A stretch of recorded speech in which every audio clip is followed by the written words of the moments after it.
आणि म्हणून संविधान समजून घेत असताना, त्याचं चिंतन आणि मंथन करून घेत असताना आम्हाला जर कोणी विचारत असेल, आम्हाला जर कोणी बोलत असेल, तर आम्ही छाती ठोकपणे सांगितलं पाहिजे की हे भारताचं संविधान भारतीयांचं आहे, की बघा या देशात आम्ही राहतोय ना, आम्ही कोणत्या जातीच्या धर्माचे असू ते नंतर, पण आम्ही समस्त भारतीय आहोत हे सांगण्याचं खऱ्या अर्थानं काम आपल्या सर्वांना करावं लागणार. काम आता आपल्याला करायचं आहे. आणि म्हणून मी वारंवार या ठिकाणी बोलतो, आपण वारंवार या ठिकाणी सांगतोय की घटनेचे शिल्पकार बाबासाहेब आंबेडकर आहेत. घटना बाबासाहेब आंबेडकरांनी लिहिली. काही लोकांचे प्रश्न येतात, बाबासाहेब आंबेडकरांनी फक्त घटना लिहिली नाही, त्याच्यामध्ये अनेक लोक म्हणतात. काही विशिष्ट लोक समोर आणली जातात, काही विशिष्ट लोकांची नावं समोर आणली जातात की त्याच्यामध्ये फक्त डॉक्टर बाबासाहेब आंबेडकरांनी संविधान लिहिलं नाही. पण मी पुरावे देऊन बोलेन साहेब, कारण मी वकील आहे आणि वकील असल्या कारणानं पुरावे देऊन बोलण्याची आम्हाला सवय. लक्षात घ्या, विरोधक ज्या वेळेला बाबासाहेब आंबेडकरांसारख्या एका ब्रिलियंट व्यक्तीवर जेव्हा आक्षेप घेतात, तेव्हा माझ्यासारखा तरुण शांत बसू शकत नाही.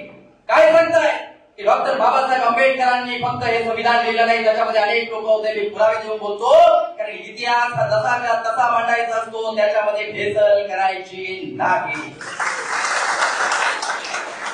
काय सांगितलं, 1932 मध्ये हे भारताचं स्वतंत्र संविधान येण्यापूर्वी 1932 मध्ये पहिल्यांदा संविधान सभा अस्तित्वात आली पाहिजे हे राष्ट्रपिता महात्मा गांधीजींनी मांडलं. 1934 मध्ये साम्यवादी नेते मानवेंद्रनाथ रॉय यांनी सांगितलं की संविधान सभा अस्तित्वात आली पाहिजे. त्यानंतर काँग्रेसच्या कमिटीनं 1934 मध्ये ही संविधान सभा अस्तित्वात आली पाहिजे सांगितलं आणि तसा ठराव देखील मंजूर करून घेतला. 1938 मध्ये पंडित जवाहरलाल नेहरू 1938 मध्ये पंडित जवाहरलाल नेहरूंनी सांगितलं की ही संविधान सभा अस्तित्वात आलीच पाहिजे, परंतु ती प्रौढ मताधिकार पद्धतीने झाली पाहिजे. त्याच्यामध्ये संविधान सभा निर्माण करत असताना फक्त भारताबाहेरील लोक असू नयेत, तर भारतातीलच लोक त्या संविधान सभेमध्ये असले पाहिजेत हे पंडित जवाहरलाल नेहरूंनी सांगितलं. आणि 13 डिसेंबर या दिवशी खऱ्या अर्थानं 389 संविधान सभेला असणारी हीच माणसं पुढे जाऊन देशाची फाळणी होते आणि फाळणीनंतर 299 सदस्य असणारी ही संविधान सभा खऱ्या अर्थानं ठराव मंजूर होतो आणि पंडित जवाहरलाल नेहरू तो ठराव मंजूर करतात. या घटनेची वास्तविक खऱ्या अर्थानं लिहिण्याचं काम पंडित जवाहरलाल नेहरू करतात. 395 कलम, 8 परिशिष्ट आणि 22 भाग हे सगळं काही एका पानावर उतरवण्याचं कसं पंडित जवाहरलाल नेहरूंनी केलं होतं. सांगण्याचा उद्देश खऱ्या अर्थानं हाय, प्रश्नाचं उत्तर आम्हाला इथे आहे की लोक म्हणतायत की फक्त बाबासाहेब आंबेडकरांनी घटना लिहिली नाही. त्याचं उत्तर इथं आहे, ज्या वेळेला संविधान सभा अस्तित्वात आली त्याच्या 22 समित्या तयार केल्या गेल्या. त्या 22 समित्यांमध्ये भाषांतर समिती, माहिती समिती, उर्दू समिती अशा विविध समित्या होत्या. त्या समितीमध्ये डायरेक्ट घटनेशी त्या समितीचा संबंध होता. ती समिती होती मसुदा समिती आणि त्या मसुदा समितीमध्ये 7 मेंबर्स होते. 7 मेंबर 7 सदस्य होते आणि त्या 7 मेंबर्स मध्ये त्या समितीचे मसुदा समितीचे अध्यक्ष होते डॉक्टर B.R. आंबेडकर. उत्तर इथं आहे, मसुदा समितीचे अध्यक्ष डॉक्टर बाबासाहेब आंबेडकर आहे, परंतु 7 मेंबर होते. पण एकट्या बाबासाहेबांनी ही घटना कशी लिहिली त्याचं उत्तर आहे, त्याच्या 6 मेंबर्स मधून 6 सदस्यांमधून एक जर कामावर आलेच नाही, एक दोघे जण राजकारणामध्ये अडकले, एक शिकण्याकरता बाहेर गेले, एकाचा मृत्यू झाला, बाकीचे आलेच नाही. संपूर्ण जी जबाबदारी आहे ती एकट्या डॉक्टर बाबासाहेब आंबेडकरांवर येऊन पोहोचते. बाबासाहेब मात्र कॉन्स्टंटली काम करत असतात. बाबासाहेब मात्र कॉन्स्टंट काम करतात, कारण समाज महत्वाचा आहे आणि म्हणून समाजाला न्याय देण्याकरता दिवसाची रात्र, रात्रीचा दिवस करून 2 वर्ष 11 महिने 17 दिवस डॉक्टर बाबासाहेब आंबेडकर राब बघतात आणि या समाजाला न्याय देण्याकरता डॉक्टर बाबासाहेब आंबेडकर भारतीय संविधान या देशाला समर्पित करतात. खऱ्या अर्थानं डॉक्टर बाबासाहेब आंबेडकरांनी ही घटना जेव्हा देशाला समर्पित केली, कधी दिल्लीला आपण गेलात, दिल्लीला पार्लिमेंट आहे, सभागृह आहे, सभागृहामध्ये एक फोटो आहे. त्या फोटोमध्ये एका बाजूला तत्कालीन राष्ट्रपती डॉक्टर राजेंद्र प्रसाद, तत्कालीन पंतप्रधान पंडित जवाहरलाल नेहरू आणि त्यांचं संपूर्ण मंत्रिमंडळ आहे आणि दुसऱ्या बाजूला एक व्यक्ती जी संविधान या मंत्रिमंडळाकडे सुपूर्द करते, त्या व्यक्तीचं नाव आहे डॉक्टर बाबासाहेब आंबेडकर. अरे घटना लिहिली एकट्यानं, म्हणून ती सुद्धा एकट्यानं, हे मी म्हणत नाही तर इतिहास म्हणतो आहे. लक्षात घ्या. आणि म्हणून मी सुरुवातीला सांगितलं इतिहास कसा आहे तो कसा मांडायचा असतो, त्यामध्ये भेसळ करायची नाही. एकट्या बाबासाहेब आंबेडकरांनी घटना लिहिली आणि म्हणून ती दिली सुद्धा एकट्यानं. लक्षात घ्या, हे समस्त भारतीयांना केलेलं या संविधानाचा गौरव आहे. हे दिलाय डॉक्टर बाबासाहेब आंबेडकरांनी. काय दिलं मग घटनेमध्ये?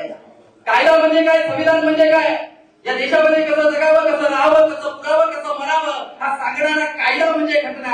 पण या देशामध्ये संविधानापूर्वी घटना नव्हती का? होती ना, घटना होती. परंतु ती घटना ही जात व्यवस्थेवर आधारित होती. संविधानापूर्वीची घटना ही वर्ण व्यवस्थेवर आधारित होती. परंतु त्या सगळ्याला मूठमध्ये मारून डॉक्टर बाबासाहेब आंबेडकर समतावादी घटना तुम्हा आम्हाला देतात. Everybody is equal before law, कायद्यापुढे सर्व समान असतील. या पद्धतीचा कायदा या देशात नव्हताच, पण तो निर्माण करण्याचं काम डॉक्टर बाबासाहेब आंबेडकरांनी केलं. हे संविधानामध्ये सांगितलं. काय सांगितलं? आम्ही भारताचे लोक, भारताच्या उद्देशिकेची सुरुवात करत असताना सांगितलं गेलं आम्ही भारताचे लोक, भारताचे सार्वभौम समाजवादी धर्मनिरपेक्ष लोकशाही गणराज्य. पहिला शब्द सांगितलाय काय? आम्ही हिंदू.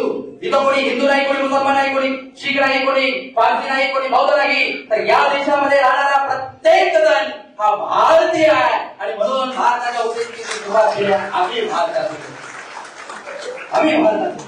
पुढे सांगितलं सार्वभौम, सार्वभौम सांगितलं. काय? हा कायदा सर्वश्रेष्ठ असेल, कायद्यापुढे कोणीही असणार नाही. पुढे सांगितलं समाजवाद. एकाच माणसानं 10 पावलं पुढे जाण्यापेक्षा 10 माणसांनी एक करून पाऊल पुढे जाणं, हा खरा समाजवाद आहे. तो डॉक्टर बाबासाहेब आंबेडकरांनी घटनेत सांगितला. समाजवादी, धर्मनिरपेक्ष. आता बऱ्याच जणांना हा शब्द पचवी पडत नाही साहेब.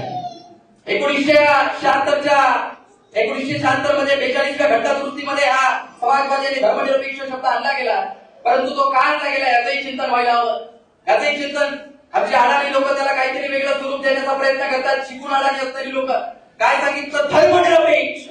संविधानात सांगितलं गेलं काय? सरळ आणि स्पष्ट अर्थ आहे. राज्याचा कोणताही धर्म असणार नाही आणि राज्य कोणत्याही व्यक्तीच्या धार्मिक आयुष्यात हस्तक्षेप करणार नाही. सरळ आणि सोपा अर्थ सांगितलंय. राज्याचा कोणताही धर्म असणार नाही. अरे जर राज्याचा जर कोणता धर्म असता तर इतर धर्मीयांवर अन्याय नसता का झाला? आणि म्हणून धर्मनिरपेक्ष शब्द हा अर्थ सांगितला जातो. अनेक राष्ट्र आहेत जगामध्ये जे विविध धर्माच्या नावावर ओळखले जातात, परंतु एकमेव भारत असा आहे. As per Indian constitution article 1 the name of this country will be India. India that is a Bharat. Bharat कलम क्रमांक 1 सांगितलंय. भारताचं नाव निश्चित केलंय. पुन्हा नावामध्ये बदल करू शकत नाही. पुन्हा नावात बदल नाही. पुढे सांगितलं लोकशाही. आम्ही शाळेमध्ये शिकलो लोकांसाठी चालवलेले राज्य म्हणजे लोकशाही. पण संविधानापूर्वी अब्राहम लिंकन सांगतायत government of the people by the people and for the people. पण बाबासाहेब आंबेडकर ही मोडून काढतात आणि सांगतायत की जिथं लोकांच्या सामाजिक आणि आर्थिक जीवनात क्रांतिकारी बदल रक्तविरहित मार्गाने आणून आणणारी शासन पद्धती म्हणजेच खरी लोकशाही. जिथं स्वतंत्रता, समता, बंधुत्वता आणि न्याय ही 4 मूल्य जिथं प्रस्थापित होतात तिथं खरी लोकशाही प्रस्थापित होते. हे बाबासाहेब आंबेडकरांनी लोकशाहीची व्याख्या करत असताना सांगितलं. पुढे सांगितलं गणराज्य. काय सांगितलं? आता निवडणुकीच्या तोंडावरती आम्ही लोकशाहीचा उत्सव केला. काय केलं? खा मटण तवा मटण. लोकशाहीचा उत्सव केला ना आम्ही. आमच्या पद्धतीने केला. सांगितलं आम्हाला वेगळं, परंतु आमच्या पद्धतीने आम्ही केला. काय?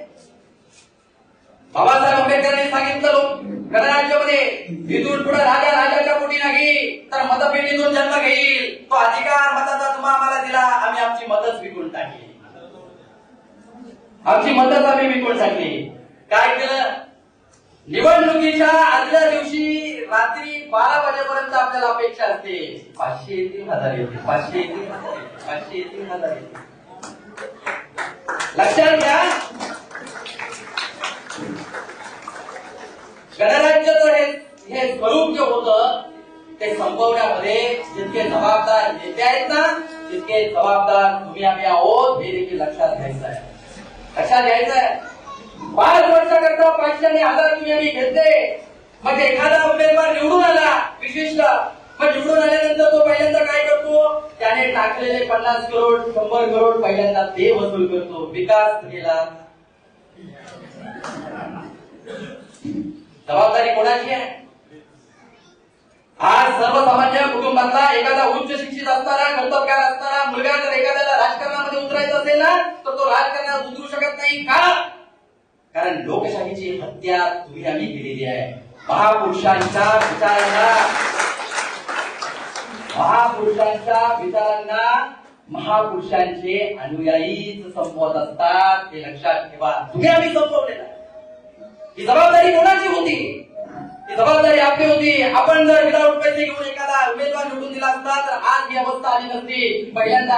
आणि म्हणून तुमच्या आमच्याकडे दुर्लक्ष होतं, विकास कामांकडे दुर्लक्ष होतं. याचं कारण तुम्ही आम्ही आहोत. कारण आपल्याला आजही 500 आणि 1000 मध्ये आपण विकले जातो आणि मग आम्ही म्हणतो, आम्ही काय म्हणतो, 500 1000 आले, आजी मावशी नको ग, नाही आईचं पैसे वाईट आहे, चुकीचं आहे. आमची मावशी म्हणतो तो कुठं 5 वर्ष थोबा दाखवलाय यांचा काय घ्यायचा एवढा? 500 येतात 1000 येतात तेच खरं. आम्ही जी लोकशाही आहे तिला खऱ्या अर्थाला तिची हत्या करण्याच्या दिशेनं आम्ही जबाबदार आहोत. आणि म्हणून आज आपण संकल्प करायचा, इथून पुढे काही लोक जर राजकारणामध्ये आली पाहिजे, समाजकारणामध्ये आली पाहिजे असं जर आपल्याला वाटत असेल तर आपण ही लागलेली सवय आहे ती पहिल्यांदा मोडली पाहिजे. सवय मोडली पाहिजे.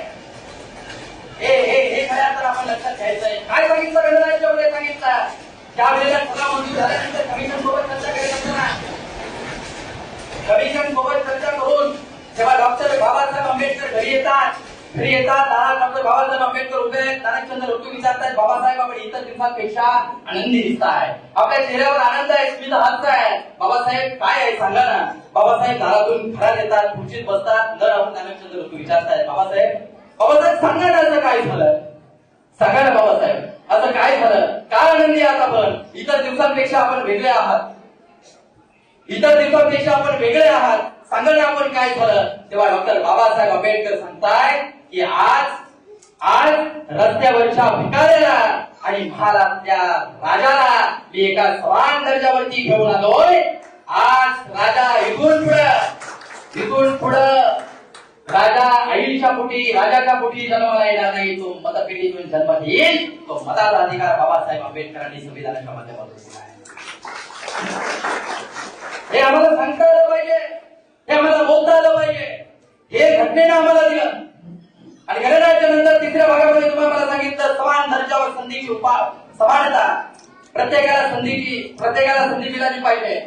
इथे राहणाऱ्या प्रत्येक माणसाला संधी मिळाली पाहिजे. घटने अगोदर वर्ण व्यवस्था होती, जात व्यवस्था होती, काही विशिष्ट लोकच फक्त पुढे येते, विशिष्ट लोकांचं फक्त ऐकायचं. पण घटनेनंतर ते बंद झालं. इथं आदिवासी महिला सुद्धा देशाची राष्ट्रपती होऊ शकते हा अधिकार कोण दिला?